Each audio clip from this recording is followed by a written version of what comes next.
Sagittarius rising. How you doing, Sag? So this is your reading for the Libra eclipse. That's also a new moon that's happening on the 2nd or 3rd of October, depending on where you live. For most of the world, it is in fact the 2nd. Hello, new viewers. My name's Chloe. I work with card divination, astrology, and I channel multidimensional energies through my body. You just heard some vocal light language. You'll see my hands moving around. That's physical light language.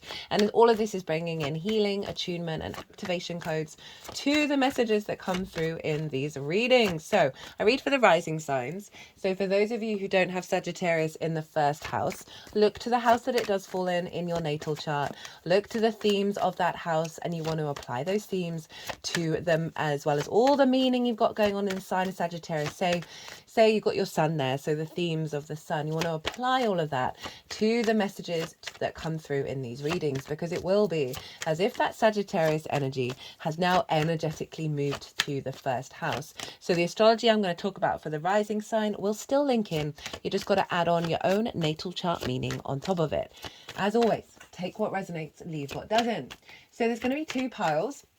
In terms of the tarot, we've got the first pile is going to be the most integrated and expansive intention of this eclipse cycle, and so this can help give you perspective of all the different variants of how this may show up, right? The challenges, the blessings, the confusion. If we lean back into, okay, well, what is the core intention, then it kind of clears the clutter and helps give you some perspective. We've also got pile 2, which is how to amplify and work with this intention.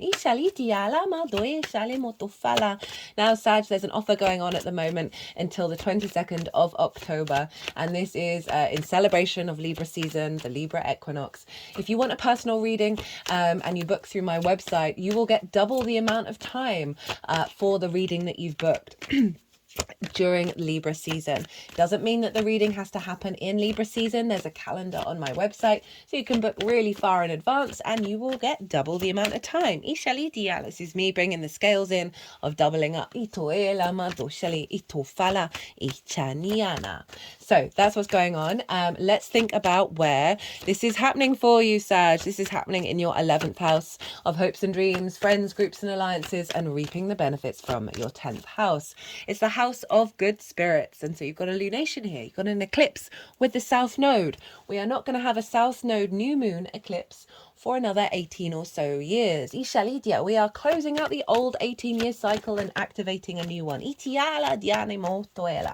south node has been in the sign of Libra since July last year. And so we've been doing some deep refining work, right? So the south node is the tail of the dragon. It is the release, it's the purge, it's the cleansing energy. It's a very inner yin esoteric experience, right? In order for you to recalibrate and bring depth and nuance and deeper meaning to what is left behind after the purges. You may have felt a heaviness, a restriction, a limitation, more of an inner isolation around those hopes and dreams.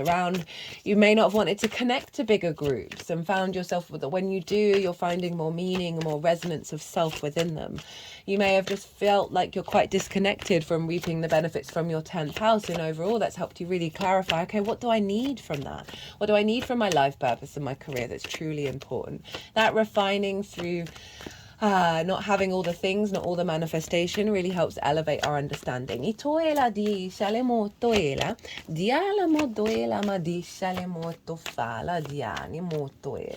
this is the final part of the cycle. The nodes are going to move signs in the beginning of next year. We've already had our out of sign Pisces eclipse. It's going to move into Pisces and Virgo, fellow mutable signs. These are going to be in your 4th and 10th house. These are going to be quite significant.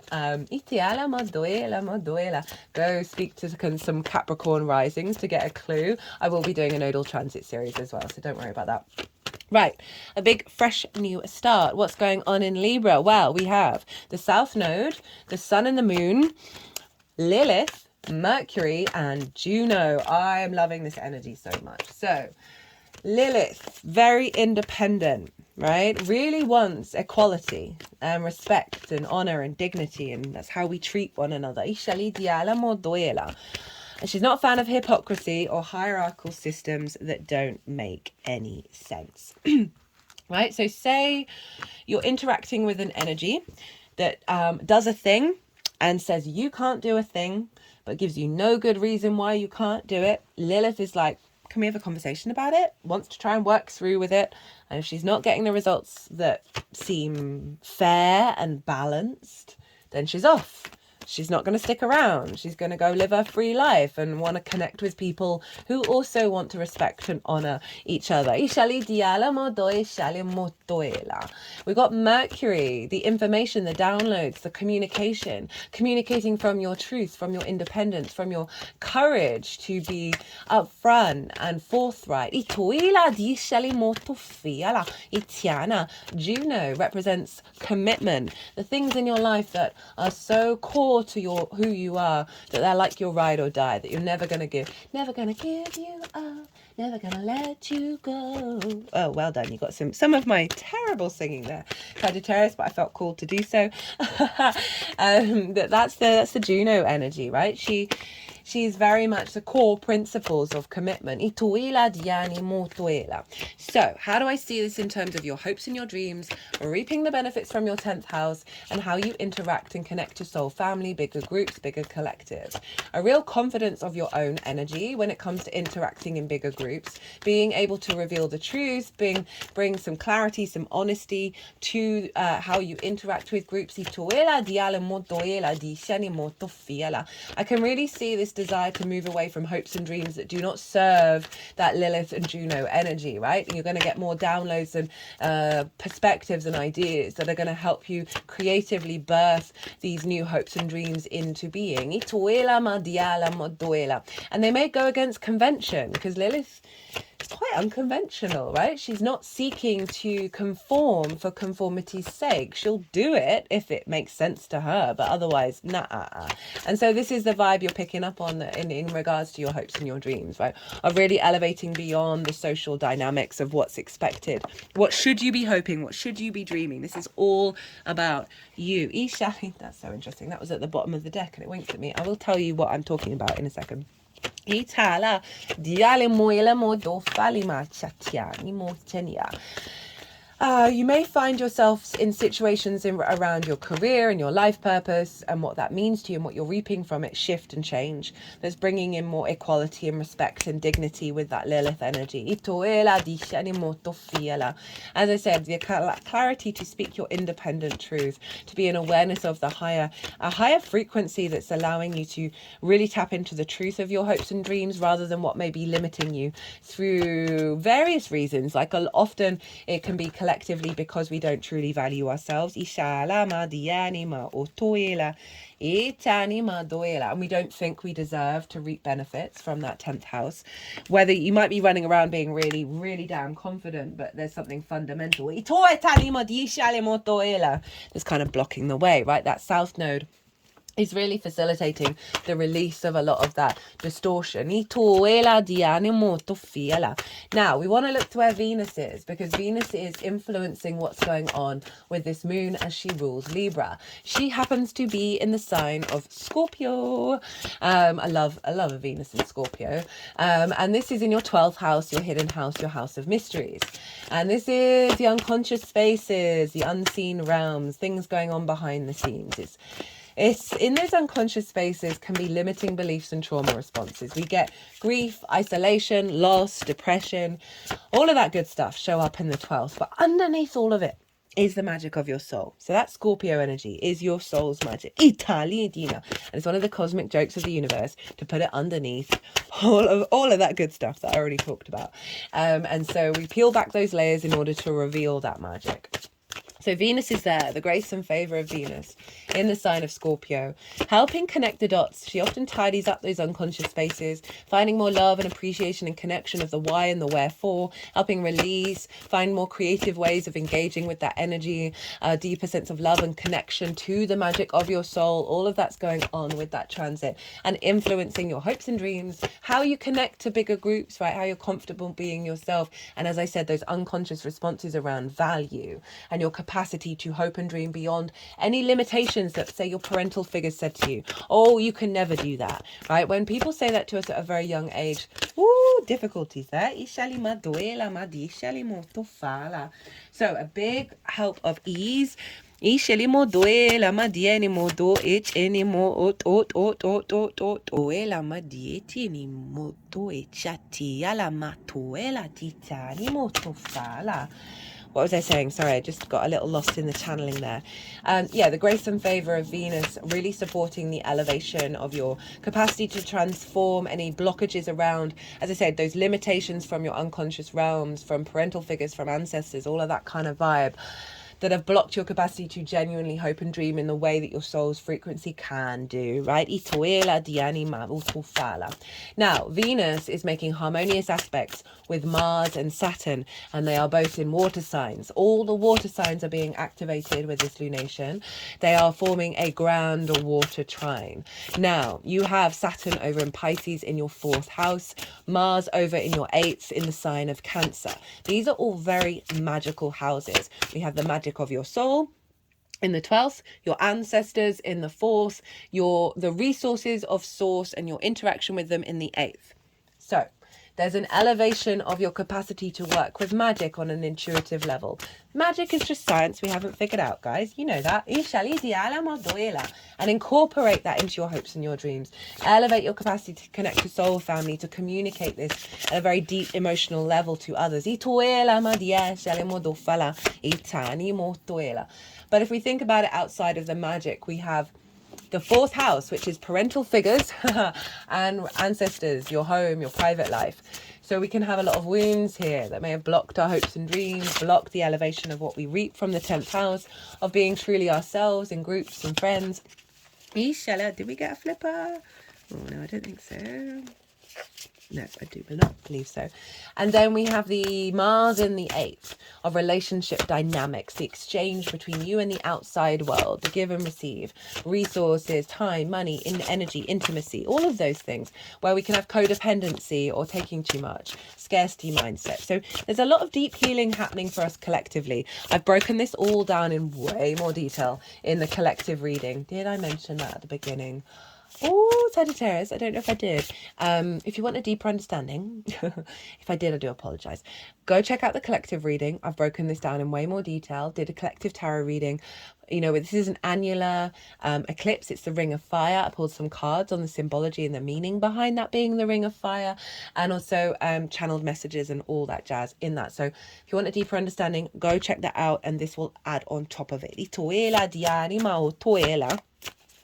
Deep emotional healing, clearing a lot of wounds around our motivation and our desires and our ability to commit to our integrity and our longevity. That's Saturn over in the 4th.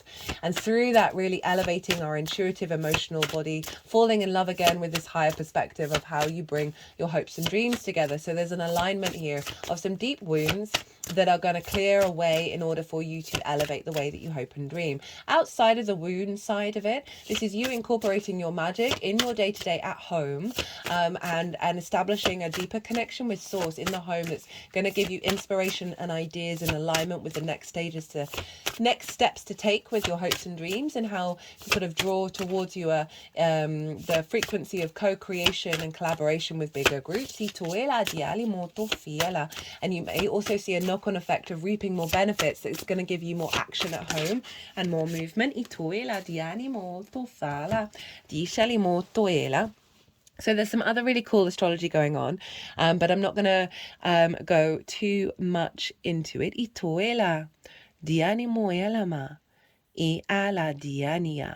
have Ceres, an asteroid in Capricorn opposite Mars. Now, Ceres is about the earth mother, the grain mother, the harvest, abundance, resources, nourishment, nutrients, caretaking, fertility. And it's in your 2nd house of your skills, your resources, your skills and tools, and how you manifest in the world and bring in regular income.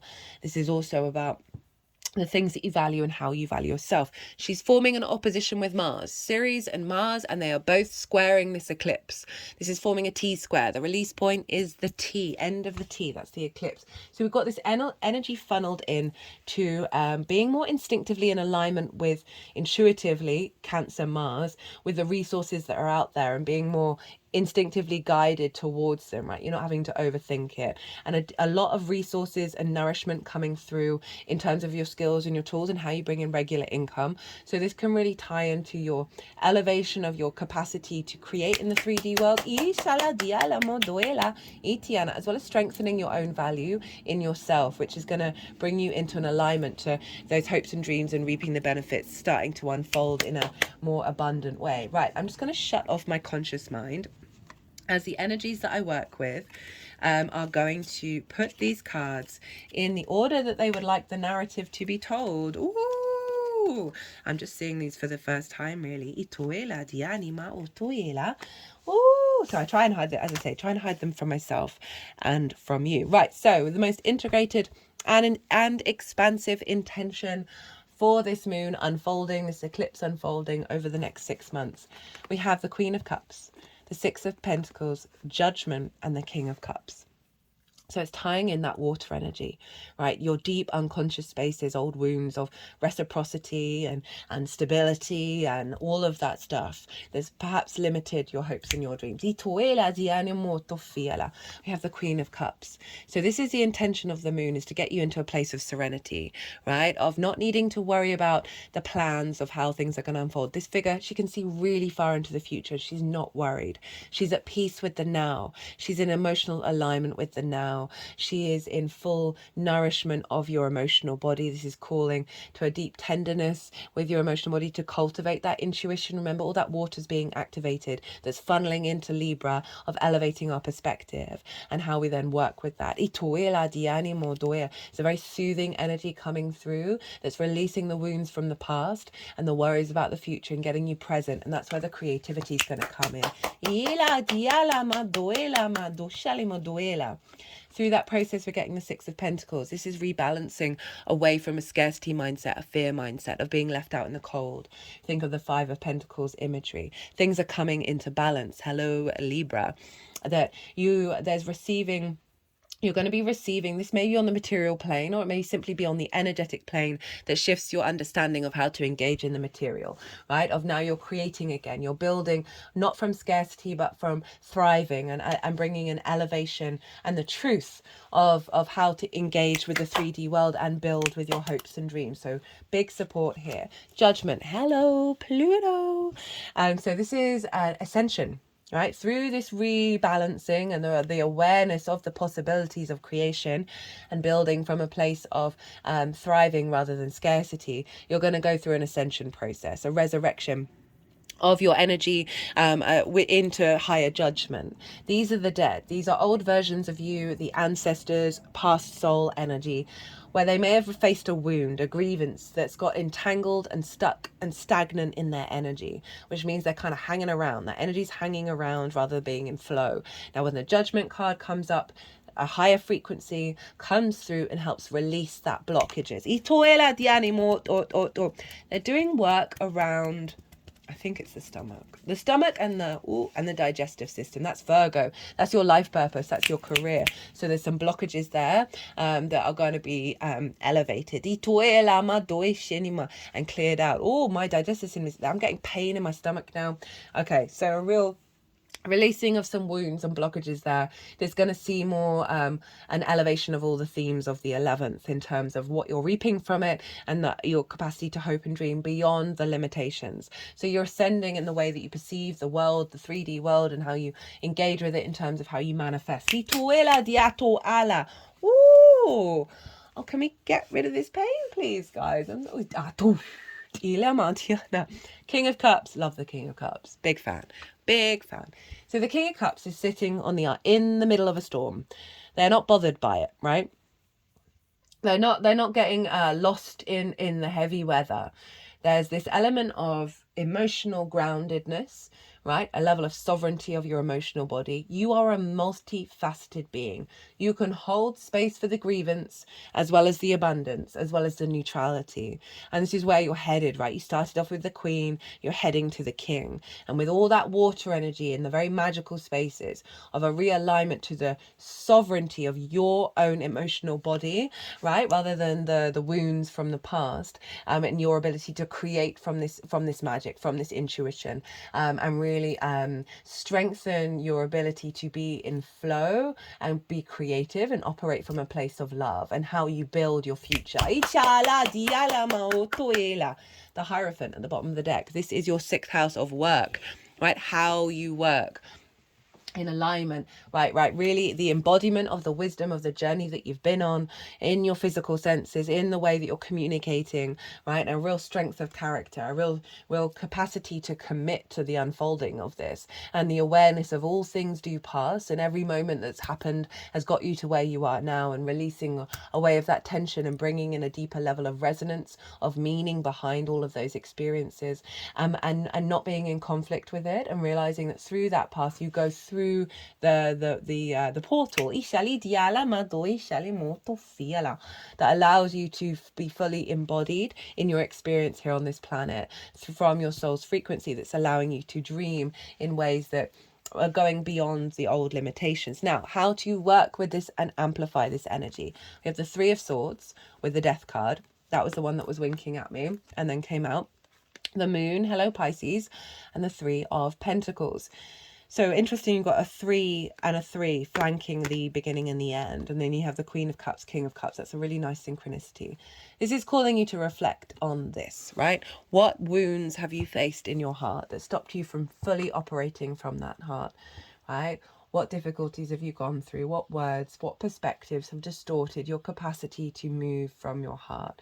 And this has happened quite a lot in all these readings of the universe is saying, hey, we want to look at something, right? This is the South Node energy of really refining and bringing depth and nuance to what this means and how it affects you. That's going to be very personal to you. Perhaps a hope and dream that hasn't come true. Not feeling connected to friends, groups and alliances. Not reaping the benefits from your 10th house. Distortions and ideas and perspectives that have come through from your unconscious realms, right? From the ancestors, from relationship dynamics, from your parental figures that have blocked this, right? With the Death card, by being in awareness, maybe not even of the details, just of this and how this affects you, or just that it's there, right? And then bring in the Death card, this honoring of the releasing of this. That the sun is rising. You are protected in this journey of transformation. Obviously, Venus is in the sign of Scorpio. This is the Scorpio card of the wounds of in the unconscious realms are being transmuted, and honor the journey that there may be certain things that are falling away that you may have thought were important and they simply aren't anymore. The power of Venus in the 12th in Scorpio is the capacity to let go of some really heavy stuff. We have the Moon.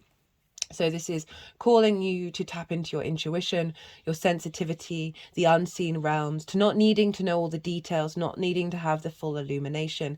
This is about our evolutionary growth of our emotional body, right? And it's calling you to allow the unseen, the magic to come through and not to question it, just to observe and I interact with no expectations or assumptions. You know, this is going to tie into your capacity of being in emotional control and being able to create from this heightened intuition, from the magic that surrounds you. There's something about being at home in terms of your meditation, in terms of what you're cultivating, the ideas and the inspiration, the intuition you're going to get around those hopes and dreams, around how this is all going to unfold, how to tap back into your good spirits. We then have the 3 of Pentacles. This is mastery of self as well as collaboration. So this is all about you following your own path and being quite sovereign in your own nature. And by doing so, you're drawing towards you other energies who have different skills in order to create something beautiful and long lasting. Now, this may be other energies within yourself or co-creating with others. And essentially, this is where you're headed, is being open to one, your sovereignty, but also co-creation when it comes to, as I said, creating your hopes and your dreams. But it is very much about what resonates in your heart. of where you want to go and what you want to do, rather than conforming to what society expects of you. So, your oracle cards are gathering around the power of community, very much linked into this, whole self. I'm wanting the whole self first. Shalima dianima otoela. Diela ma dianimo toela. O shenima diana. Di ala. Whole self, the vessel. You are an emotionally complex triangle. Look at all this water. We are made up of three main components: mind, body, and spirit. Try to imagine that you're like a supercomputer. Your mind is the processor, your spirit is the electricity, and your body is the monitor.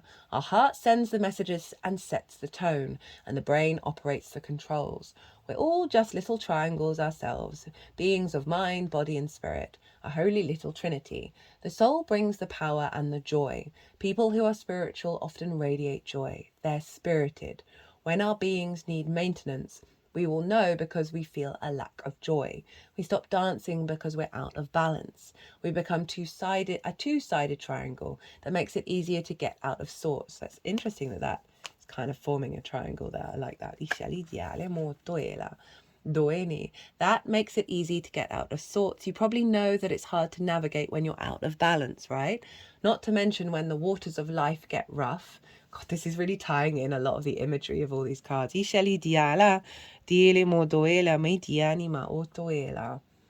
So let's do a little recalibration now.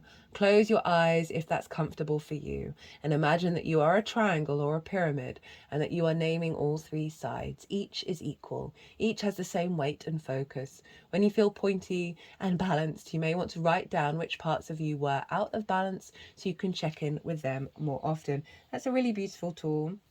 And I feel like with the unconscious realms that you're working with, that's going to be bringing you back into alignment, right? And all back to you is what I was saying, of like, this has to come from your drive, your motivation, your joy. Obviously, Venus is very much wanting you to feel good in the 3D world. And not conforming. But it's so fascinating with the friends, groups and alliances house that you've got the power of community come up as well, and in the Three of Pentacles, right? Now, as I said, this could be your energetic soul family, or it could be on the material realm. The power of community, being safe and secure, allowing help. There are times when you need positive reinforcement from others. Perhaps your journey has made you tired just before reaching the proverbial finish line, where your friends await to cheer your arrival. Know this, you are not alone, regardless of whether you think you are. People gather around to help with your next step as you bring it forth from the cosmos into the beauty of life. There's never been another you before, and you have a unique relationship with your friends, family, community, and all those who gather to help you in the unseen realms. Now is the time to allow assistance from others. Ask for it and trust you will receive it. You are safe and secure right now in this moment, truly supported in your beautiful, amazing, complicated life. You are heard by angels, witnessed by the divine, and loved, yes, loved, now and always by life itself. Whatever your query, you will find the help you need to achieve what you desire, and you will not have to do this alone. Count on it. Right, elevation of your capacity to create from your true essence. You're getting support from the universe, but it is requiring some reflection of where you've been out of balance, right? And in that South Node energy in the 11th can see a refinement of who you connect with, right? And maybe letting go of certain friendship groups because they're not serving the next part of the journey, and that may have been sad, but it's all part of the bigger unfolding. Well, Sagittarius, oh, I knocked this over. I don't know when that happened. Be good to yourselves. Oh, that forgot. Sorry. Is this Be good to yourselves. Be good to those around you. Safe travels, and be well until we meet again.